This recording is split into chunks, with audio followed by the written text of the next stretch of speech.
It was a late autumn day, and the air was crisp and dry after the summer humidity had dissipated. The harvest was underway, and the fields were a patchwork of golden stubble and standing corn. We'd received a terse dispatch from a rural 911 dispatcher, a sick female patient. That was all. The pilot plotted our course using the GPS coordinates provided. As we neared the scene, a lone farmhouse emerged from the rolling landscape. Our landing options were limited: a muddy road or the adjacent cornfield. The pilot circled, assessing the terrain. A first responder, clad in bright orange, waved us down toward the stubble. A portion of the field was still dense with towering cornstalks, but there was a clearing large enough to land. The farmhouse was a considerable distance away, and my partner volunteered to accompany the first responders through the mud to assess the situation. The pilot and I leaned against the aircraft's fuselage, basking in the warmth of the late autumn sun. It was a rare moment of respite, a chance to relax without the constant pressure of flying or caring for a critical patient. I held the radio, listening for an update. My partner was a seasoned pro. I doubted we'd both be needed.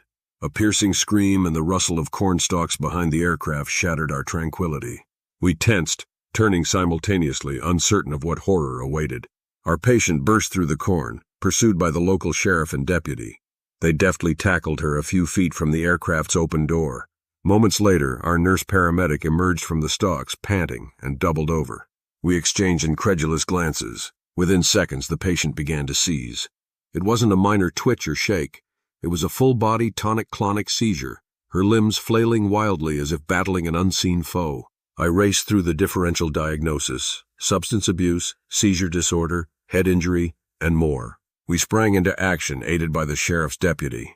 My partner administered a benzodiazepine into her thigh, and we carefully turned the patient on her side to prevent aspiration.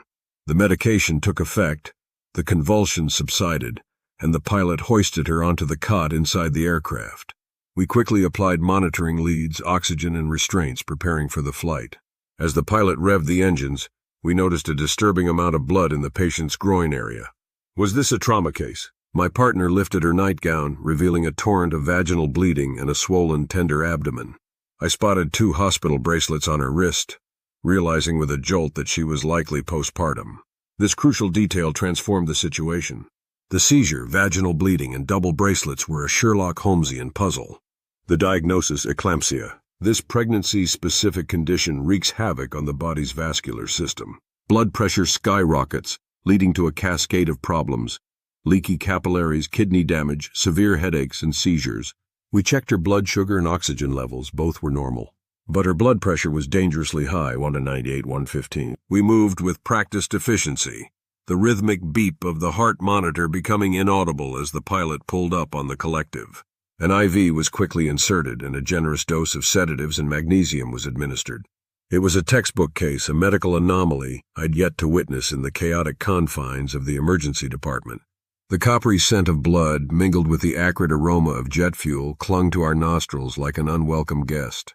As the sedatives took hold, she drifted to sleep, resting serenely on the cot beside me. A few moments later, we touched down to the familiar glow of the city lights.